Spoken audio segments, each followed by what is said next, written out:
Good evening, friends. Well, this subject is a little bit different to the subjects that I've normally covered, but tonight I want to talk a little about dress code. It's a funny subject really, but it's something that I feel quite strongly has been laid on my spirit for a while. Right, anyway, let's begin with the beginning, as they say. Dress code is important in any church, whether it's spiritualist church or whatever church it is, and you've got to be aware of what people expect from you and what they actually want from you. Some people can dress casual and it looks okay. You can wear a shirt and a tie or not bother wearing a tie, and you can just have an ordinary shirt and a pair of slacks on, if you're a man of course, or even if you're a woman. Let's not be sexist about this, shall we? But sometimes I get the impression that dressing down can lead to all sorts of different problems, in particular to do with the way people look at you from the front of a church. I've noticed recently that there's been a bit of a slack attitude to the way people dress on a Sunday. I've noticed it quite recently in a couple of the churches I've been to, and it appears that it's necessary for you, if you're taking a service, if you're going to respect spirit and you're going to work with spirit, then you've got to dress accordingly. It's no use getting up on a platform in a pair of jeans that are ripped at the knee or with stuff spilt down them because it's fashionable, or a t-shirt that looks as if it should have been washed 4 weeks ago. You need to dress smartly. This has nothing to do with my age. Some people may think, well, it's because he's over 60 and he's trying to be, he's trying to put the clock back. I'm not. I think it's important that we dress accordingly, and we are representing spirit, and there's got to be a dignity about it as well. I've noticed recently that perhaps there's no dignity really in the way sometimes the philosophy is presented. It's a little bit higgledy-piggledy, come day, go day, God sing Sunday sort of thing. Some people talk about the trees, the bees and the flowers, and I had one incident at a church I was at where the medium got up and started talking about buttercups, and I thought, here we go, buttercups and daisies. And she actually got on about butter, and she was saying, put in a buttercup under your chin and see if it lights up whether you like butter or not, which I thought was a little bit off. I know we can have a bit of a laugh and a bit of a joke, because I like that myself, but in a spiritualist church, or in any church really, it's not really on, is it, to talk about things like that. We need to get down to the nitty-gritty. Unfortunately, some people don't even like that. They may say they do, but when it comes down to the actual point where they have to work with spirit and they have to do it in a proper manner, they find it difficult. They sort of drift away a bit and try and do other things, or try to live in the world, and they feel as if they can live in two worlds. Well, that's a debate, isn't it? That is debatable. I have my own views on that, as a lot of people know what those views are, but I can understand and respect the person's point of view. However, I do believe there's going to come a time when people are going to have to make the decision about this, which side of the fence they're actually on. Because if you sit on the fence long enough, it starts to hurt the bottom, especially if it's a fence with barbed wire on the top of it. It's going to hurt your body even more. So sitting on the fence really isn't what you have to do or what's necessary. People like to have a good time these days, and it really concerns me that the good times are more important than the spiritual time. And it's becoming apparent that this is happening quite a lot. It's like proving that you can do two things. I can live in the world, but I can work with spirit. Well, I'm afraid that is coming to a close. I've had this going on in my mind for some time actually, and I know it's going to cause a bit of a conflict with a lot of the younger end, but quite honestly, do you really think that you can do both? Do you really honestly believe that you can go out and have, in quote, a good time, and then on a Sunday do a service? I don't think you can. I've struggled with this for a while actually, because I know quite a few people that have done this, and I'm quite concerned that this is becoming the norm.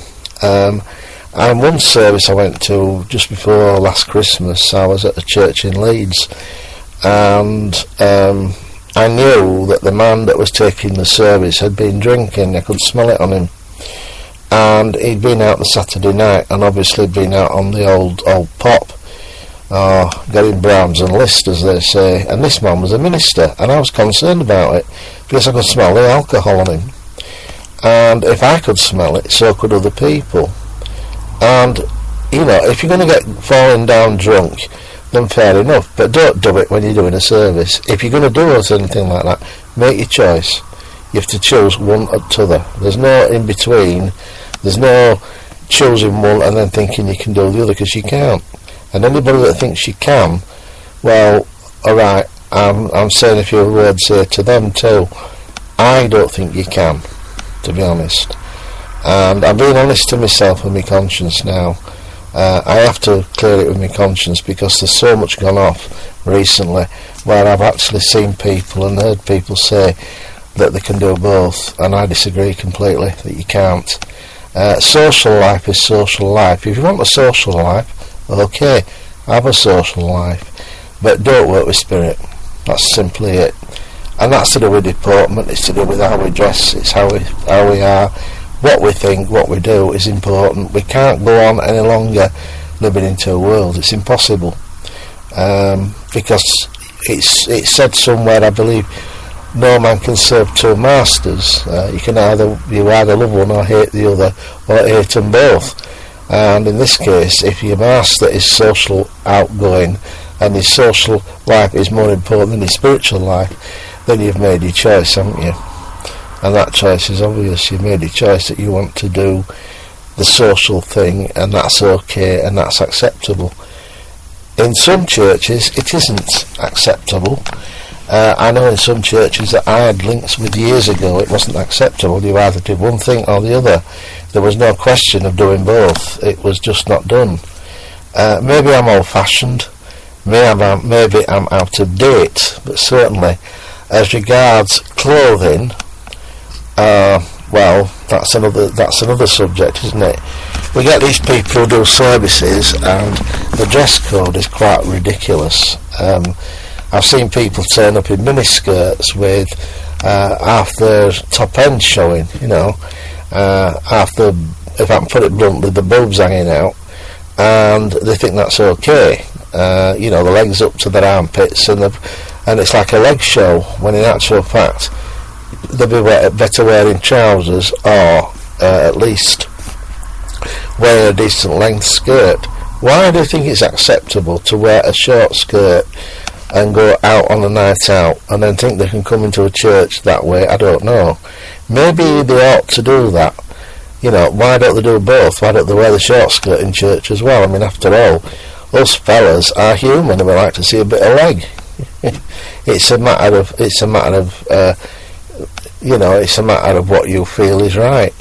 Some people think that's okay. You know, you can come in and show your leg and show whatever else you have as well.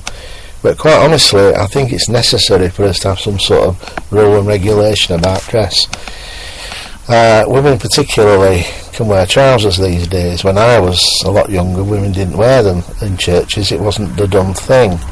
But now women do, and they can look very smart in a suit, in a sort of black suit, fitted trousers. They look the goods.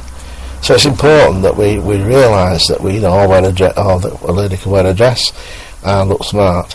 But we must have some sort of dress code, and not only dress code, but we must have some sort of idea of what is acceptable in church life, and in mediumship, and in other areas of life. I remember hearing about some women down in Arthur Findlay College down in, you know, down where they do it in down south there, and there were these girls there who'd obviously gone through the circles at churches and so forth, and they went on this course. Anyway, they got up to do a service, or sort of a mock service, and had turned up in crop tops. Well, they got like these, the belly buttons had like these little diamonds in them and stuff like that. They looked as if they were going on a night out somewhere around London or somewhere like that. Fine, if that's what they want to do. Fine, if you want to work in a pub doing readings, fine. But if you're doing a church service, please make sure that you don't look as if you're going on a night out or you're on the pull. And that's basically what I feel is happening quite often. Also, with men particularly, I want to talk a little bit about that too. The idea about getting up there and not having a shave. I know it's fashionable these days to have sort of designer stubble, but nothing looks worse than somebody getting up on a platform who is growing a beard and hasn't really bothered to try and make it look a little bit decent, and they end up looking like a load of old tramps wandering about the place. Trainers are unacceptable unless you've got bad feet. I happen to have problems with my feet, so I have to wear sandals, but I always wear shoes when I'm doing a divine service, because I don't think anything looks worse than you getting up there and looking like some old swinger or a hippie. So it's necessary for us to do that as well. So in effect what we have is a difference of views, difference of opinion. Some people may disagree with me about the social side of things. I understand that. I have got my own views on it, which I've expressed on here, and quite honestly we need to take hold of these situations and deal with it. And the other thing is tattoos. I know people think sometimes tattoos look really good.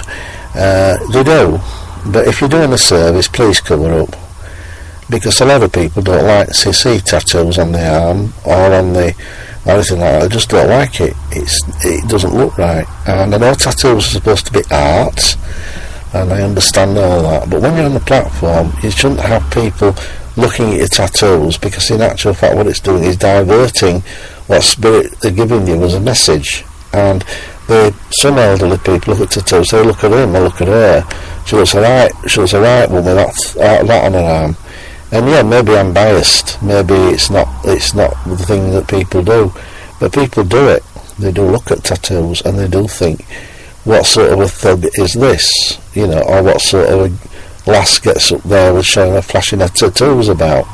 And there are those who do services who have tattoos, I'm well aware of it, but for goodness sake, if you've got them on your arms, will you please cover them up, because people do not like to see them. It's just one of those things. People don't like to see tattoos. They like you to do the service and look respectful. Most of the people I'm sort of know do that. They actually cover up the tattoo because they respect the church they're in.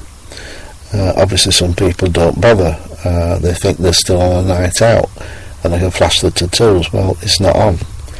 So basically that's what I've got to say. But dress code is important, how we look is important, and of course the old word deportment, which basically means you stand up straight, you look as if you know you're interested, you don't slouch about, looking as if you're going on a day trip out to Blackpool. You've got to look smart, you look as if you know what you're doing.